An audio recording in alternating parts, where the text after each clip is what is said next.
Hello guys, സുഗമോ ദേവി latest വിശേഷങ്ങളിലേക്ക് എല്ലാ കൂട്ടുകാർക്കും സ്വാഗതം. അങ്ങനെ ഓരോ കുരുക്കുകൾ അടിക്കും തോറും നമ്മുടെ ചന്ദ്രോത്ത് വീട്ടില് വീണ്ടും വീണ്ടും പുതിയ പുതിയ കുരുക്കുകൾ വന്നുകൊണ്ടിരിക്കുകയാണ്. എന്തൊരു വിധിയാണല്ലേ പ്രേക്ഷകരുടേത്! ഇതൊക്കെ കണ്ടല്ലേ പറ്റുള്ളൂ അല്ലേ? എന്തായാലും ഭയങ്കരമായിട്ട് വെറുപ്പിക്കുന്ന ഒരു നിമിഷങ്ങളായി പോയിട്ടോ. കാരണം എന്ന് വെച്ചാൽ ഒന്നിനു പിന്നാലെ ഒന്നിങ്ങനെ വന്നുകൊണ്ടേ ഇരിക്കുക. ഇപ്പോൾ ദാ പുതിയൊരു എതിരാളി കൂടെ നമ്മുടെ ചന്ദ്രോത്ത് വീടിന് വന്നിരിക്കുകയാണ് അല്ലേ, പുതിയൊരു ശത്രു. അതാരാണെന്ന് ഇതുവരെ നമുക്ക് മനസ്സിലായിട്ടില്ല. നിങ്ങൾക്ക് ആ ഒരു നടിയുടെ ആ ഒരു മുഖച്ച പകുതി കണ്ടിട്ടൊക്കെ മനസ്സിലാകുന്നുണ്ടെങ്കിൽ ഒന്ന് പേര് കമന്റ് ചെയ്തേക്കണേ കൃത്യമായിട്ട്.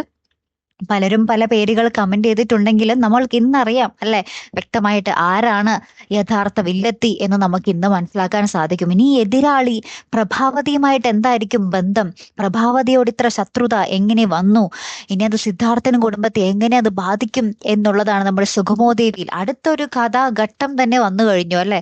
അപ്പൊ ഇതിനെ മിക്കവാറും ഒരു അവസാനമില്ല അല്ലെ കൂട്ടുകാർ. ഇത് 1000 കഴിഞ്ഞ് 2000 കഴിഞ്ഞാലും എങ്ങനെ പുതിയ പുതിയ ആൾക്കാർ ഇങ്ങനെ വന്നുകൊണ്ടിരിക്കും. എന്നാൽ ഈ പുതിയ പുതിയ ആൾക്കാരെ ഒന്നും കുന്നും ഒരു അന്തവും കുന്തവും ഇല്ലാതെ ഇടക്ക് വെച്ചിങ്ങാട് മാറ്റിവിടുകയും ചെയ്യും. അതിന് ഉദാഹരണം തന്നെയാണ് നമ്മുടെ കലാവതി, കാർത്തികേയൻ, ദാ ഇപ്പൊ മുരളി പോയി.